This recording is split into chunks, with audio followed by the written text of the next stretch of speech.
kasih pemirsa, Anda masih bersama kami dalam Kominfo Newsroom. Pemirsa, aksi nyata Gerakan Indonesia Tertib merupakan perwujudan pelaksanaan Amanat Impres nomor 12 tahun 2016 yang menjadi implementasi dari prioritas nasional revolusi mental dan pembangunan kebudayaan. Pada tahun 2022, sasaran Gerakan Indonesia Tertib menyasar pada peningkatan tertib administrasi kependudukan pada masyarakat marginal, salah satunya ialah masyarakat disabilitas. Seperti apa kampanye Gerakan Indonesia Tertib yang dijalankan oleh Dukcapil Kemendagri? Kita akan membahasnya hari ini bersama dengan Bapak Zainuddin dari Ditjen Dukcapil Kemendagri Republik Indonesia. Kita sapa terlebih dahulu. Assalamualaikum, selamat malam Pak Zainuddin. Selamat malam juga pemirsa semuanya. Baik, kabar sehat Pak Zainuddin hari ini Pak? Alhamdulillah sehat. Baik, semoga dalam keadaan sehat selalu. Pak Zainuddin, mengenai dengan Gerakan Indonesia Tertib mengkampanyekan tertib administrasi kependudukan. Apa saja ruang lingkup dalam kampanye Gerakan Indonesia Tertib, khususnya dalam aspek tertib administrasi kependudukan? Seperti apa Pak Zainuddin? Oke, terima kasih. Untuk Gerakan Indonesia Tertib, pelayanan administrasi kependudukan itu bergabung di kelompok kerja tertib administrasi kependudukan. Nah, masing-masing pokja atau kelompok kerja itu mengusulkan atau memiliki program unggulan setiap tahunnya, dan pokja administrasi kependudukan pada tahun 2022 ini mengangkat program unggulan terkait pendataan teman-teman disabilitas di seluruh Indonesia. Jadi memberikan kepastian dan kemudahan bagi disabilitas untuk mendapatkan layanan dokumen kependudukan yang dimulai dari pemberian nomor induk kependudukan dan dokumen-dokumen kependudukan lainnya yang diperlukan oleh disabilitas. Begitu, Mbak. Baik, sehingga Pokja atau kelompok kerja ini memiliki program unggulan untuk memberi kepastian dan kemudahan disabilitas untuk mendapatkan semacam NIK, begitu ya Pak Zainuddin? Iya, NIK itu adalah kunci awal bagi setiap penduduk, termasuk kaum disabilitas, untuk mendapatkan pelayanan administrasi kependudukan seperti dokumen-dokumen kependudukan kayak KTP, KK, akta kelahiran, dan lain-lain. Dan juga NIK atau nomor induk kependudukan ini juga pintu akses masuk bagi setiap penduduk, seluruh penduduk Indonesia, dari anak-anak, dewasa, tua, pria, wanita, semuanya untuk dapat mengakses layanan publik secara keseluruhan seperti kesehatan, pendidikan, bantuan, kemudian semuanya, perbankan, dan lain sebagainya. Begitu, Mbak. Baik, sehingga kepastian dan kemudahan yang akan dirasakan oleh masyarakat disabilitas mengenai untuk mendapatkan haknya, begitu Pak, ini berlaku di seluruh Indonesia. Dalam arti berarti petugas Dukcapil di beberapa titik di Indonesia ini juga sudah mengetahui, begitu ya Pak, bahwa masyarakat disabilitas ini mampu gitu, maksudnya mendapatkan hak yang sama seperti itu. Bagaimana Pak? Ya, betul sekali. Ditjen Dukcapil Kemendagri sudah mengkampanyekan atau sudah meluncing gerakan pelayanan administrasi kependudukan, bagi disabilitas di seluruh Indonesia, sehingga ini menjadi pendorong bagi Dinas Dukcapil seluruh Indonesia untuk memberikan pelayanan terbaik bagi teman-teman disabilitas, karena kita tahu sendiri banyak kendala bagi pemerintah untuk melakukan pendataan bagi teman-teman disabilitas, dan kendala ini diusahakan untuk ditebas oleh teman-teman Dukcapil untuk memastikan mereka semua bisa mengakses layanan Dukcapil. Kalau perlu, Dukcapil seluruh Indonesia dengan berbagai inovasinya melakukan berbagai gerakan-gerakan, inovasi-inovasi seperti layanan jemput bola sampai ke rumah-rumah penduduk yang disabilitas untuk menyisir satu-satu penduduk disabilitas yang belum terdata dalam sistem database kependudukan dan belum memiliki dokumen kependudukan, sehingga disabilitas ini memiliki hak yang sama untuk mengakses juga layanan publik yang lain ketika mereka ingin sekolah, kemudian saat mereka sakit dan lain sebagainya. Begitu.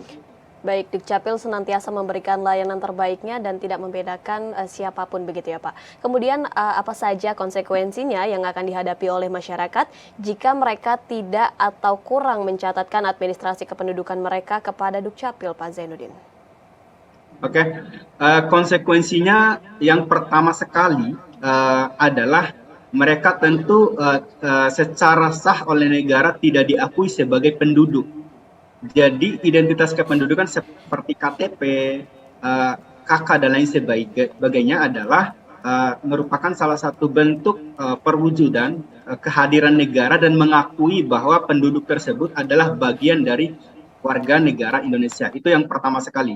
Yang kedua adalah konsekuensinya jika tidak memiliki nomor induk kependudukan, KTP, dan dokumen-dokumen lainnya, maka akan kesulitan bahkan tidak bisa mengakses layanan publik yang disediakan oleh pemerintah seperti mau sekolah, kemudian ketika sakit, kemudian tidak mendapatkan bantuan-bantuan dari pemerintah, dan program-program pengembangan yang biasa diprogramkan oleh pemerintah untuk mewujudkan masyarakat yang lebih baik.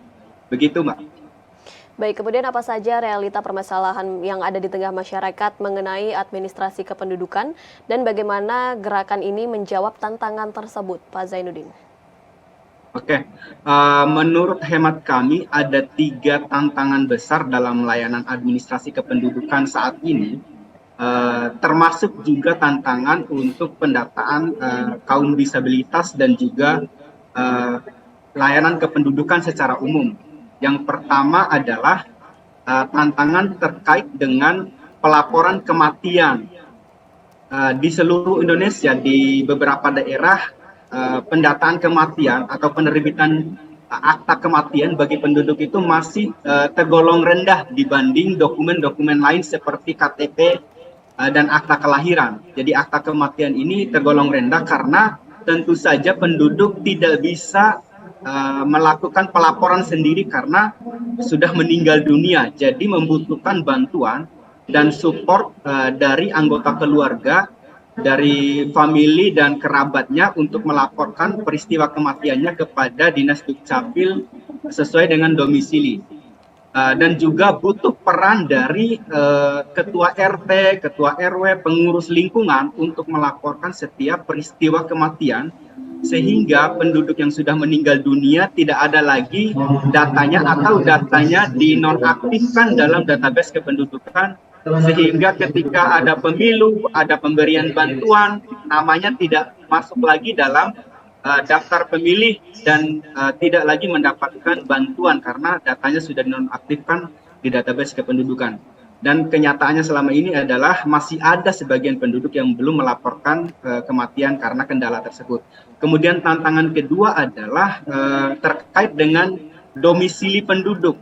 Masih ada sebagian penduduk yang enggan mengurus kepindahan ketika mereka melakukan perpindahan domisili dari satu daerah ke daerah yang lain. Misalnya masih ada daerah, masih ada penduduk dari kota Balikpapan atau Palangkaraya dan lain sebagainya yang sudah pindah ke Jakarta secara fisik. Mereka tinggal di Jakarta, kerja di Jakarta, sekolah di Jakarta, tapi dokumen kependudukannya masih memiliki alamat dari daerah asal, sehingga data kependudukan mereka tidak terupdate di database kependudukan, dan ini menyulitkan bagi mereka juga untuk mendapatkan layanan publik ketika mereka ada di tempat domisilinya di daerah di Jakarta misalnya. Itu yang kedua. Kemudian yang tantangan ketiga adalah terkait dengan sistem keamanan data ya. Sistem keamanan data ini sudah menjadi perhatian yang serius dari Kementerian Dalam Negeri melalui Ditjen Dukcapil, karena isu kebocoran data akhir-akhir ini sudah sangat meresahkan masyarakat. Oleh karena itu, dari awal Kementerian Dalam Negeri sudah memastikan keamanan dari segi sistem, dari segi perangkat, dari segi jaringan, kemudian dari segi SDM juga dilatih, dari kabupaten kota dan provinsi itu dilatih untuk melakukan pengamanan sistem. Selain itu juga ketika lembaga-lembaga melakukan akses data kependudukan, itu didahului dengan perjanjian kerjasama dan penandatanganan MOU yang di dalamnya itu memuat hak dan kewajiban yang harus dijalankan oleh kedua pihak, termasuk kewajiban bagi lembaga pengguna untuk melakukan pengamanan data ketika mereka melakukan pelayanan publik kepada masyarakat. Jadi sampai saat ini data kependudukan itu belum tidak pernah bocor. Yang bocor yang ada di media selama ini itu dari kementerian lembaga lain yang karena mereka juga memiliki data-data sendiri seperti dari data seluler misalnya, kemudian dari data BPJS, kemudian data-data yang lainnya. Sementara dari data kependudukan sendiri sampai saat ini masih aman dan sedang terus dijaga saat ini dan kedepannya untuk terus dilakukan pengamanan sistem agar data kependudukan terus aman. Begitu, Mbak.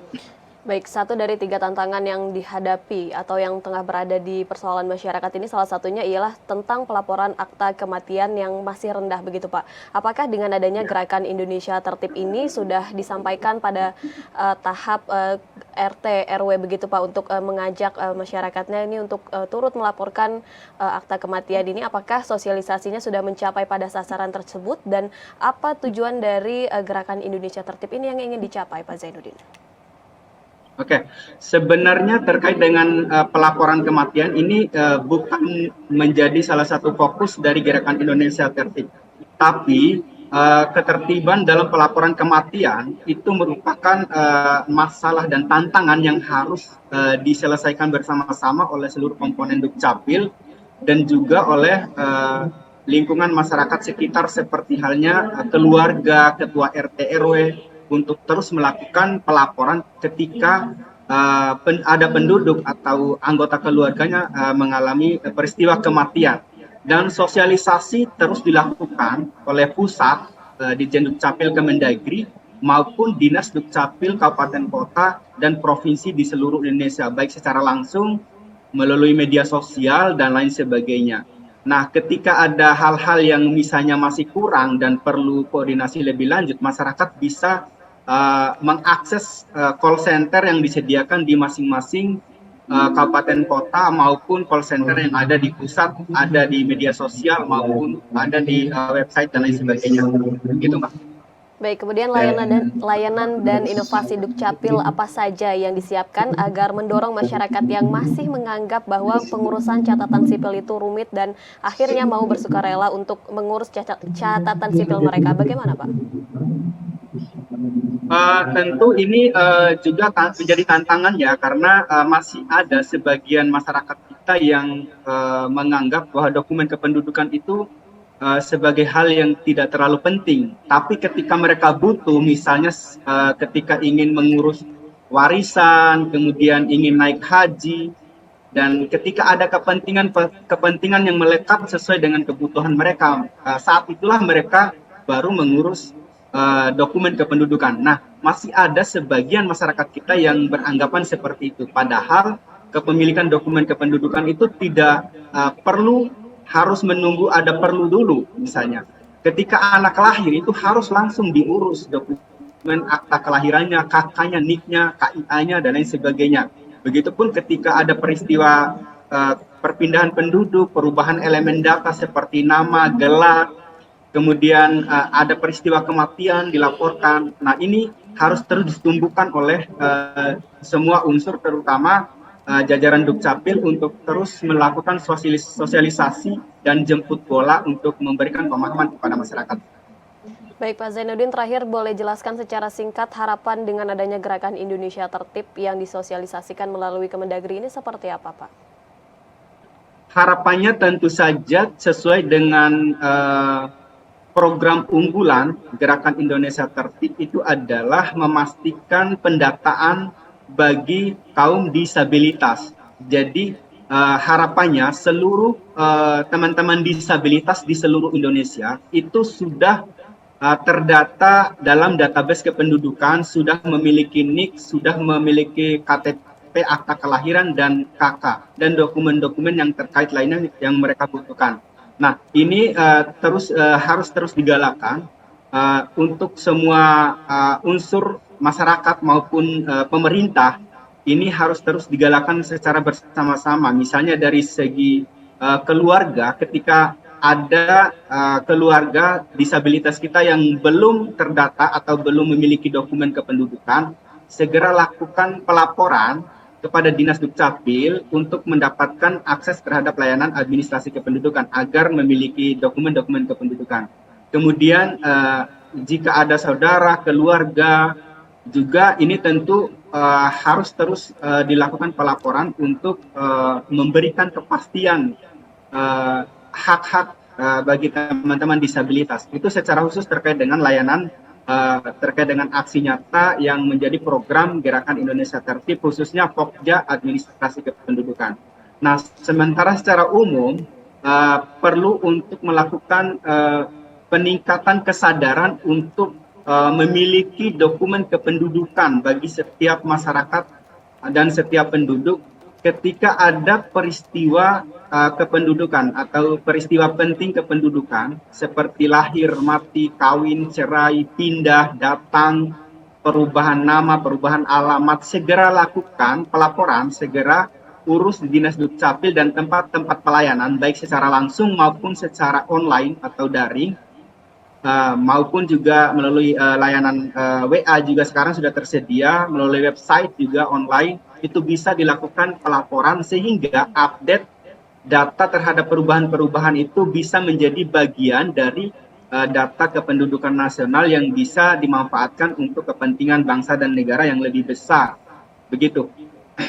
Baik, dengan adanya Gerakan Indonesia Tertib ini diharapkan memastikan pendataan bagi kaum disabilitas untuk memiliki NIK dan juga kartu keluarga atau mendapatkan hak mereka, dan secara umum ini untuk meningkatkan kesadaran pada masyarakat untuk memiliki dokumen kependudukan. Terima kasih banyak Pak Zainuddin dari Ditjen Dukcapil Kemendagri Republik Indonesia yang telah bergabung pada kami di hari ini. Terima kasih banyak Pak. Ya, sama-sama, terima kasih. Ya, pemirsa, kami akan kembali dengan beragam informasi lainnya. Tetaplah bersama kami dalam Kominfo Newsroom.